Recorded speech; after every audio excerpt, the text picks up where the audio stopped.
뛰어난 지혜와 리더십을 가진 호랑이 띠를 뜻하는 이민년 새해가 밝았습니다. 어떤 마음으로 새해 첫날 그리고 첫 주일 예배 맞이하고 계신가요? 새해 첫날이면 늘 정연복 시인이 쓴 새해를 맞으며 라는 시가 떠올려지곤 합니다. 낡은 마음 훌훌 털어버리고 마음이 새로워져야 새해입니다. 미움과 불평으로 가득했던 마음, 사랑과 감사의 마음으로 바뀌어야 새해입니다. 닫혀서 녹슬었던 마음의 문을 활짝 열어 세상을 크고 넓게 바라보아야 새해입니다. 묵은 해가 갔다고 그냥 새해가 오는 게 아니라 새 마음, 새로운 삶이 있어야 새해입니다. 새해면 이 시를 떠올려 보곤 하고 새롭게 출발할 때는 이 시를 되새겨 보곤 합니다. 여러분, 이 시인이 말한 것처럼 새 마음을 가져야 새해입니다. 묵은 마음 훌훌 털어버리고 미워했던 마음, 불평했던 마음 감사로 바뀌고 사랑으로 바뀌어야 새해입니다. 닫혀있던 마음 열어서 다른 이들을 향해 개방하고 묵은 해가 갔다고 그냥 새해가 되는 게 아니라 세상이 크고 넓음을 바라보아야 새로운 마음으로 새로운 삶을 살아야 새해라고 이 시인은 다짐합니다. 저희 덕신교회는 2022년 오른쪽 예배당에 붙여놓은 그림처럼 주님의 손 붙잡고 걷는 2022년 되기를 소망하며 기도하고 있습니다. 사랑하는 성도들의 삶 위에 그리고 걸음걸음 위에 365일 매 순간 주님의 손을 붙잡고 걷는 복된 새해 되기를 축복합니다. 오늘 저희가 함께 나눌 하나님의 말씀은 2022년 교회 주제와 관련된 말씀입니다. 저희 교회 주제는 왼쪽에 붙였는데요. 복음으로 교회를 새롭게 세상을 아름답게라는 표어입니다. 이 표어는 저희 교회만 가진 표어가 아니고 저희 대한예수교 장로회 통합과 전국 교회가 함께 나누는 2022년의 꿈이 담긴 표어입니다. 이 표어가 이렇게 정해진 데에는 코로나19 시대에 저희 교회의 역할과 응답에 대한 요구가 들어있기 때문입니다. 코로나19는 우리의 일상의 삶을 바꾸었을 뿐만 아니라 교회와 신앙에 대한 심각한 도전을 제기했습니다.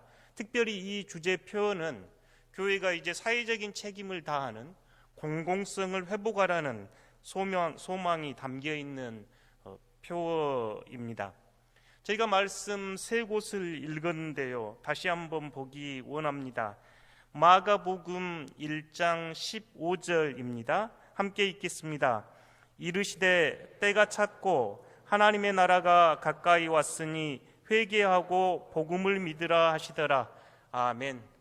복음서에 나와 있는 예수님의 첫 일성입니다. 첫 말씀입니다. 때가 찼습니다. 하나님의 나라가 가까웠으니 회개하고 복음을 믿으십시오 하는 예수님의 외침입니다. 교회는 2022년 복음으로 다시 한번 일어서고자 합니다. 두 번째 말씀은 사도행전 2장 47절 말씀입니다. 함께 읽겠습니다. 하나님을 찬미하며 온 백성에게 칭송을 받으니 주께서 구원받은 사람을 날마다 더하게 하시니라. 아멘.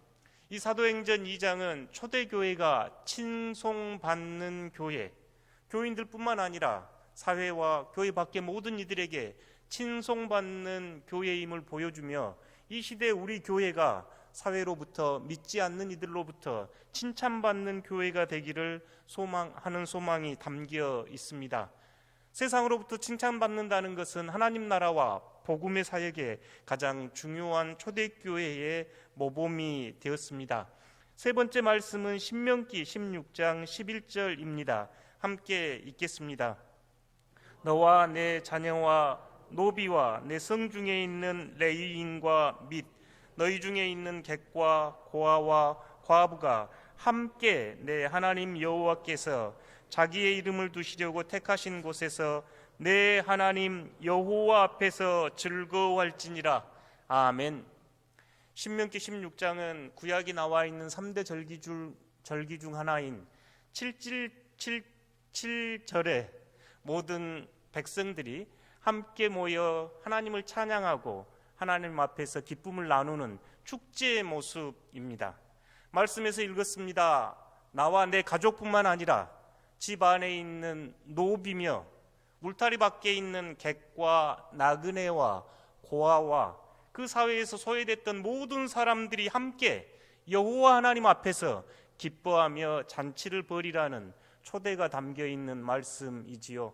이 말씀은 우리의 신앙과 교회가 우리 울타리 안이 아니라 교회 울타리를 넘어서 이 사회에서 소금과 빛의 역할을 감당하라는 주님의 초대가 담겨 있고, 교회가 진정 어떤 교회가 되어야 하는지 부름받는 말씀이기도 합니다. 저희 총회와 교회는 코로나19를 맞이하면서 매우 심각한 고민에 빠졌습니다. 그 이유는 믿지 않는 사람들이 교회에 대한 신뢰도를, 믿지 않는 이들이 교회를 신뢰할 수 없는 곳이라면 교회의 신뢰도가 급격히 하락했기 때문입니다.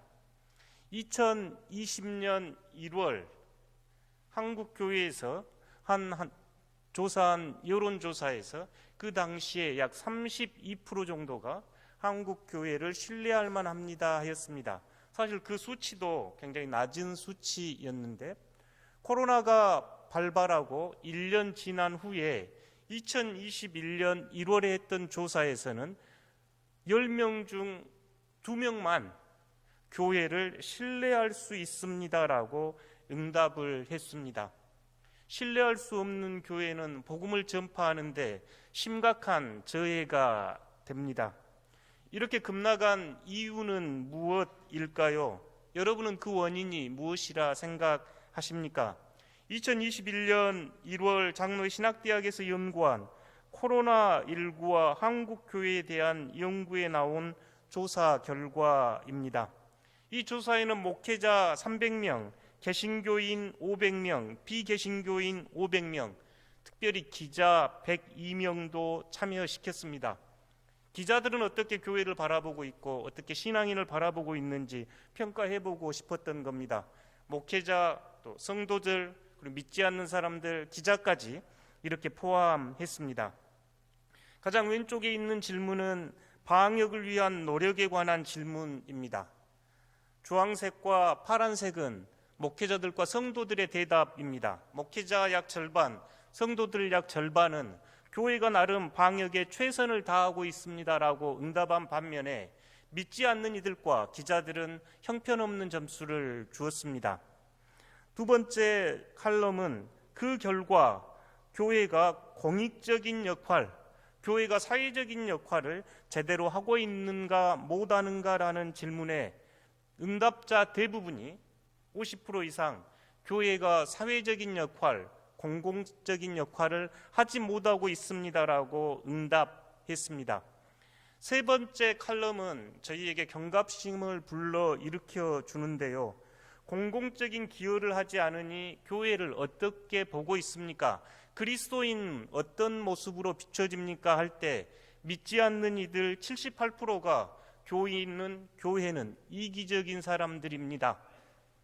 저희 성도들을 향해, 교회를 향해 이기적인 모습이라고 응답을 했고, 마지막 칼럼은 교인들과 일반인 모두가 교회가 코로나19로 인해 힘들어하는 어려운 이웃들을 돕지 않는다고 하는 인색한 평가를 내렸습니다.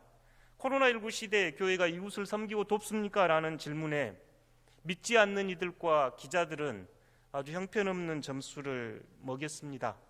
사실 이 문제는 이제 매우 심각한 도전으로 보입니다. 우리 시대야 우리끼리 예배 잘 드리면 된다 생각할 수 있겠으나, 복음을 전해야 하고 세상의 소금과 빛의 역할을 감당해야 하는 저희들로서는 무거운 짐이 돼 버렸습니다. 그렇다면 대안은 무엇인가? 라는 질문을 던졌을 때 성도들과 이 사회를 살아가는 사람들은 우리에게 이렇게 대답을 했습니다. 대사회적인 역할이 중요합니다. 교회가 교회만을 생각할 것이 아니라 이웃과 사회를 돌보며 공공적인 역할을 해야 할 때 한국 교회가 다시 신뢰를 받을 수 있을 것입니다라고 응답을 했습니다. 저희 교회가 2022년 주제를 복음으로 교회를 새롭게 세상을 아름답게라고 정한 이유가 되기도 합니다. 지금은 전환의 시대가 분명해 보입니다. 여러분 중에서도 어쩌면 신앙을 생각하면 내가 교회 가서 예배 잘 드리고 마음의 평안함 얻고 또 구원에 대한 확신을 가지고 살면 되지, 이 사회에서 교회가 무슨 역할을 기대하며 사회를 참여해야 하는가 이렇게 질문할 수도 있겠으나 성경의 가르침과 교회 사는 다른 모습을 보여줍니다. 저희가 코로나19 팬데믹은 처음 맞는 일은 아닙니다. 초대교회, 중세교회, 한국의 복음이 전해질 때도 이 전염병은 복음의 전파에 매우 중요한 역할을 했습니다. 초대교회는 2세기 후반 165년에 180년경 안토니우스 역병이라는 천연두가 돌아서 로마 인구의 약 4분의 1이 죽습니다. 그리고 약 100년이 지난 251년에서 266년경에는 키프리아누스 역병이라고 하는 전염병이 돌아서 막대한 피해를 입습니다. 많은 사람들이 죽었고, 사람들이 죽으니 노동력이 부족했고, 노동력이 부족하니 식량 생산이 줄어들어 사회적 혼란이 매우 심각했습니다. 사람들은 이기적으로 바뀌었고 윤리와 도덕이 무너졌던 시대입니다. 서기 250년 로마 사회에서 기독교 인구는 1.9%였다고 합니다. 그리고 이 역병, 안토니우스 역병이 돌고 그 후 50년이 지난 서기 300년경 로마 인구의 10.5%로 그리스도인이 증가했습니다. 역병 때 보여준 그리스도인들의 태도가 복음을 전파하는 데 가장 중요한 요인이 되었다고 합니다. 전염병으로 많은 이들이 죽어갈 때 어느 누구도 돌보지 않고 시체가 거리에 뒹굴고 아이들과 노인들이 신음할 때 각자 자기 살기 바빠서 자기 울타리치기 바쁠 때 그리스도인들은 예수 그리스도의 사랑을 그 사회에서 신음하는 자, 소외되는 자들을 돌보는데 정성을 쏟았습니다. 그리스도의 자비와 공유를 베풀면서 그 시대 사람들은 교회 공동체가 대한 공동체로 여겨졌습니다. 실제로 그 당시 성도들은 사망률이 더 낮았다고 합니다. 서로 돌봐주었고 먹을 것을 챙겨주었기에 생존율이 높았기에 그 사회 사람들이 볼 때 교회가 대안이 됐습니다. 새로운 소망을 주는 곳이 교회가 됐습니다. 자기 부모도 버렸던 자녀들을 돌봐주는 교회가 얼마나 감동이 됐겠습니까? 이때 나온 말이 파라볼라노이라는 말입니다. 로마 사회에서 역병을 거치며 그리스도인들을 불렀던 이름이 파라볼라노이라고 하는 그 당시 말입니다. 곁에서 고통을 당해주는 사람, 곁에서 위험을 무릅쓰며 돕는 사람. 그 당시 로마 사람들이 그리스도인을 부를 때 곁에서 위험을 무릅쓰며 도와주는 사람, 이렇게 불렀으니 복음이 전파되지 않을 수 있었겠는가요? 역병을 경험했을 때 그리스도인들은 자신을 지키기 위하여 성을 쌓았던 것이 아니라 과감하게 성벽을 허물고 이 땅의 사회적 약자들, 가난한 이들을 돕는 데 최선을 다했습니다. 중세 흑사병은 유럽 인구의 3분의 1을 죽음에 이르게 한 끔찍한 재앙이었습니다. 흑사병 이후에 이제 종교개혁이 진행되는데요. 1517년 마틴 루터가 종교개혁을 진행하면서 교회 안에 만들었던 헌금함 하나입니다.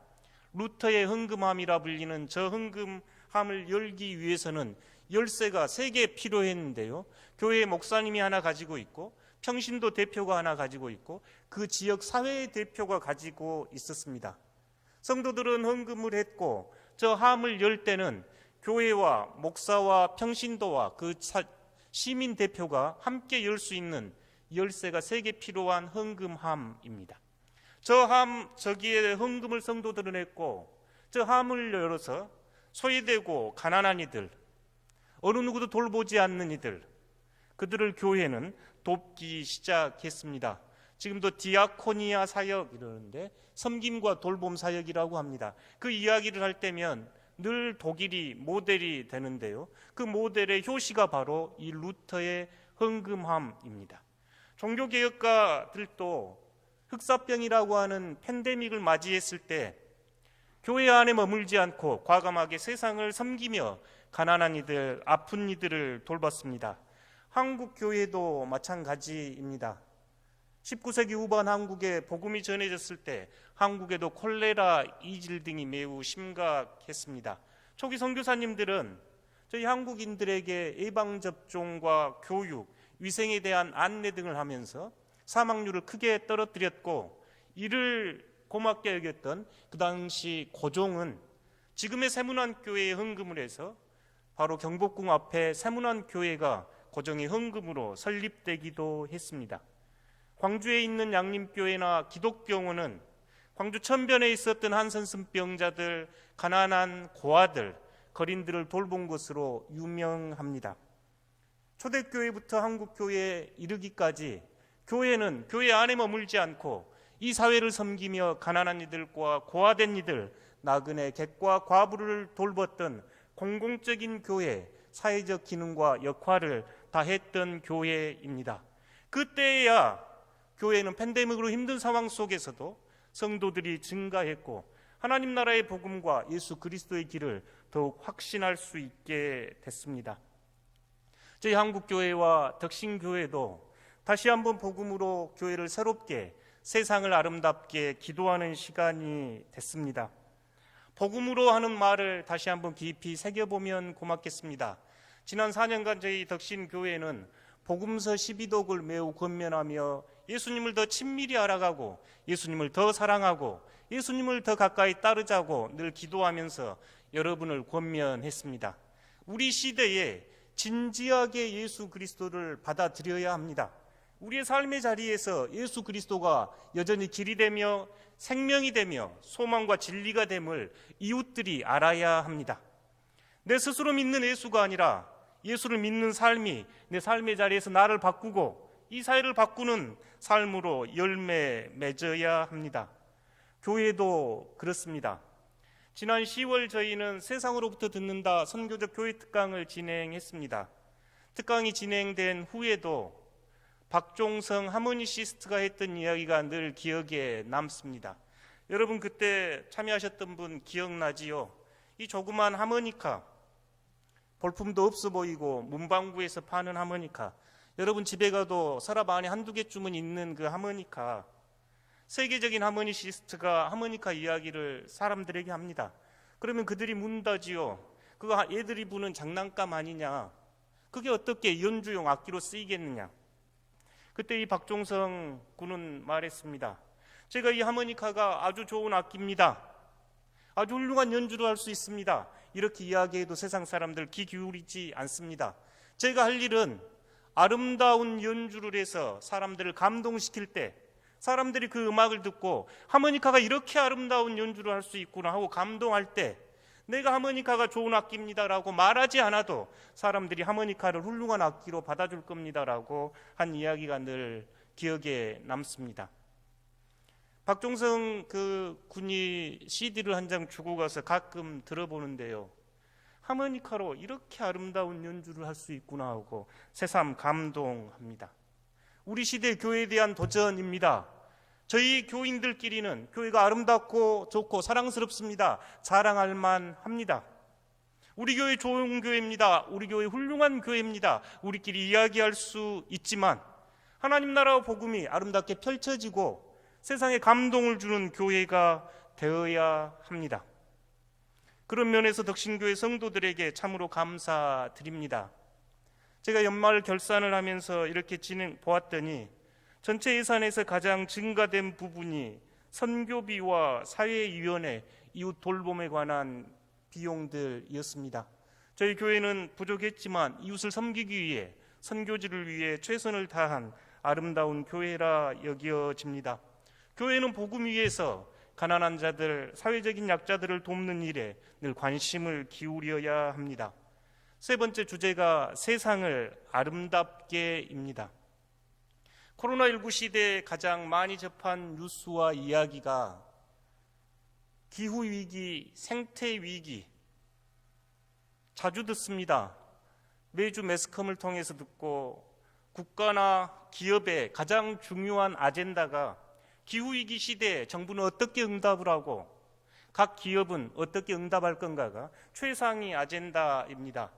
앞에 보이는 저 띠는 지난 100여 년간 보여주었던 지구온난화 모습입니다. 산업혁명 이후에 1.1도가 상승했고 1.5도씨 상승을 지금 티핑 포인트로 잡고 정부와 세계는 노력을 하고 있지요. 세계적으로 생태 위기에 직면해서 응답하기를 요구하고 있습니다. 한국기독교사회연구원이 조사한 조사에 따르면 저희 교인들도 97%가 기후위기가 매우 심각하다고 응답을 했습니다. 저희 교회에서는 지난 11월 고등부가 기후위기 캠페인을 진행하고 있습니다. 저희 자녀들이 어른들이 행동으로 응답해 주십시오 하는 요청을 받았습니다. 북극곰은 지금 저희 교회 왼편에 설치하려고 준비하고 있는데요. 최상위 멸종 단계에 있는 기후위기를 상징하는 동물입니다.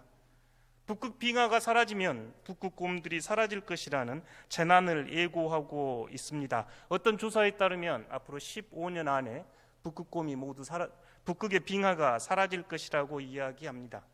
저희 그리스도인들은 이 세상은 하나님께서 창조하셨습니다. 창조하시고 심히 보기 좋았다고 하셨던 이 세상을 돌보는 사명을 가지고 있음에도 불구하고 이 기후위기에 응답하지 않는다면 하나님에 대한 신성모독으로 보입니다. 저희 자녀들이 살아갈 세상, 다음 세대가 기쁘고 행복하게 하나님을 찬양할 수 있는 세상을 우리들이 만들어야 합니다. 이제 결단하기 원합니다. 2022년 복음으로 교회를 새롭게 세상을 아름답게 비전을 갖습니다. 새 첫 주일 예배를 드리며 하나님께 기도하며 헌신을 다짐합니다.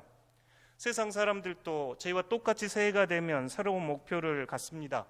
어떤 이들은 다이어트, 운동, 독서, 공부, 새로운 직장으로 이직 등을 꿈꿉니다. 좋은 목표입니다. 직장인들 베스트를 보았더니 자기개발이 1위네요. 자격증을 취득하거나 의학 공부를 하겠다고 합니다. 2위가 독서, 3위가 다이어트라고 하네요. 저희 사랑하는 덕신교회 성도 여러분은 올해 어떤 목표를 갖고 계신가요? 저는 덕신교회 성도들과 함께 세 가지 목표를 나누고 싶습니다. 첫 번째는 복음으로입니다. 말씀 묵상과 기도, 예수님의 손을 잡고 걷는 올해가 되십시오. 가만히 묵상해 봅니다. 내가 매 순간 예수님의 손을 잡고 있다면 예수님이 바라보는 곳을 바라보아야 하고 예수님이 멈추는 곳에 멈춰야 하고 예수님의 마음으로 세상을 돌보아야 할 겁니다. 한 손은 예수님의 손을 잡고 다른 한 손은 예수님의 손과 발이 되어 주십시오. 두 번째 목표는 올해 성경 일독입니다. 말씀 묵상과 기도 없이 영적으로 성장하기 어렵습니다. 내가 생각하고 내가 믿고 싶은 대로 믿는 것이 아니라 말씀에 깊이 뿌리내리고 성장하셔야 합니다. 덕신 예수를 통해서 묵상과 기도에 전념해 주십시오. 그리고 성경을 읽어가며 여러분의 신앙이 말씀 위에 세워지기를 소망합니다. 성경 일독을 목표로 삼는 올해가 되기를 소망합니다. 세 번째 목표는 다이어트나 헬스 운동보다 기후 행동을 선택해야 합니다. 기후위기, 생태위기는 우리 시대의 문제일 뿐만 아니라 다음 세대의 가장 중요한 문제가 되어버렸습니다. 교회는 이제 교회 울타리 안에서뿐만 아니라 이 사회와 이 나라 이 민족, 세계를 품고 행동해야 합니다. 가장 현실적인 위기인 기후위기 앞에 응답하는 저희 교회가 되기를 소망합니다. 그래서 헬스나 다이어트보다 기후행동을 여러분 선택해 주십시오. 사랑하는 덕신교회 성도 여러분, 2022년 첫 주일 예배를 드리며 꿈을 꾸는 교회, 행복한 교회, 건강한 교회를 꿈꿉니다. 저희 교회는 하나님을 향해, 세상을 향해 다 함께 걷는 출애굽 공동체를 꿈꾸며 2022년 복음으로 교회를 새롭게 세상을 아름답게 만드는 일에 함께 참여하여 주십시오. 고맙습니다. 기도하겠습니다.